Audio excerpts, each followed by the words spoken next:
হযরতুল আল্লাম হযরত মাওলানা শাইখ মুফতি শামীম মজুমদার হাফিজাহুল্লাহ উনি সভাপতির বক্তব্য দেওয়ার জন্য শাইখকে বিশেষভাবে অনুরোধ করছি।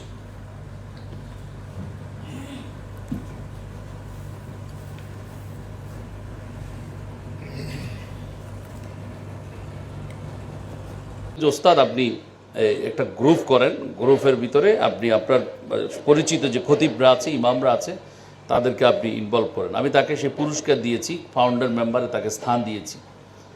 তো সেখান থেকে আমাদের এই মানে সাংগঠনিক ফরম বিতরণ শুরু।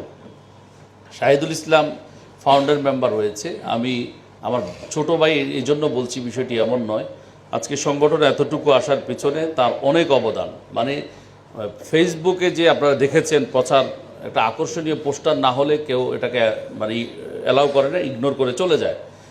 আজকে যে ফেসবুকে যেই আমরা এটা মানে করতে পেরেছি, মানে তুলে ধরতে পেরেছি, এটার পিছনে তার অনেক শ্রম ঘাম অবদান রয়েছে।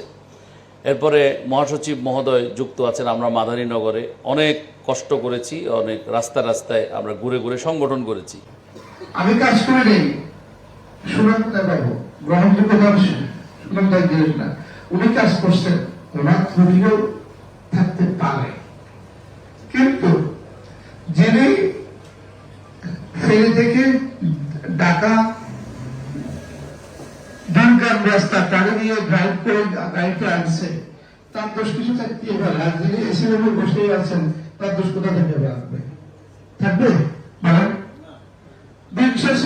যিনি দুর্গাম গাড়ি নিয়ে গাড়িটা নিয়ে আসছেন, যে মানে জড়া হওয়ার ভিতরে বাংলাটা নিয়ে গন্তব্যে তীরে লঙ্গর ফেলেন, তার গ্রাম তার শ্রমটাকে নিয়ে যদি প্রয়াস করেন, তাহলে তার এখানে বলার কিছু নেই।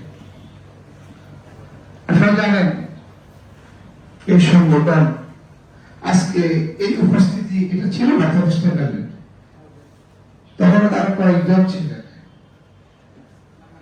যিনি, আমি এই জন্যই বলছি, 18 সালে আমি মাদ্রাসা থেকে ইস্তেফা দিতে চেয়েছিলাম ওনার মতো এই দুঃখ কষ্ট বেদনা নিয়ে।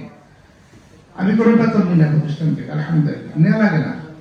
আমার নিজেরই আলহামদুলিল্লাহ লন্ডনে ব্যবসা বাণিজ্য আছে, আলহামদুলিল্লাহ সবই আমি অনেক কিছুর সাথে আলহামদুলিল্লাহ। তথাপিও বাংলাদেশের সবচেয়ে সহজতর যে জিনিস সেটা হলো সমালোচনা। এটা একদম সহজ।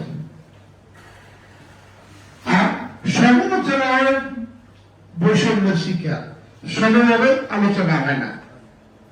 সমালোচনা বৈষম্যের শিকার, সমাজে এটার আলোচনা হয় না, বলে সমালোচনা।